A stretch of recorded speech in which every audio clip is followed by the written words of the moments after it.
मंत्री बरं का, तुम्हाला सांगतो मंत्री, नगरसेवक, त्याच्यानंतर आमदार, खासदार, सगळे हे प्रत्येक जण प्रत्येक गोष्टीमध्ये राजकारण केलं असेल तर त्यांच्यापासून सुद्धा दोन हात दूर राहायचं. राजकारणापुरतं मर्यादित ठेवायचं, खेळ खेळायचा आणि सोडून द्यायचा.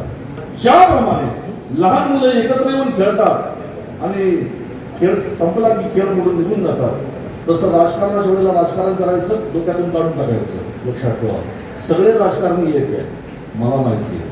आज तुम्ही जर बघाल तर एकमेकाला शिव्या देणारी माणसं आज एका ताटामध्ये जेवतात. तुम्ही काल बघितलं असेल, एकेकाळी भारतीय जनता पक्षाच्या खांद्याला खांदा लावून राहणारा राज ठाकरे काल गंगेवरती टीका करतो. तुम्हाला म्हणून सांगतो, राजकारणी कोणाचीच नसतात. तुम्ही जगा, एकत्रितपणे वागा, संघटितपणे वागा. या पृथ्वीला पापाचा भार सहन होत नाही, म्हणून ही पृथ्वी ब्रह्मदेवाकडे गेली आणि ती ब्रह्मदेवाकडे सांगू लागली जाऊन, सोसवेना भार माझा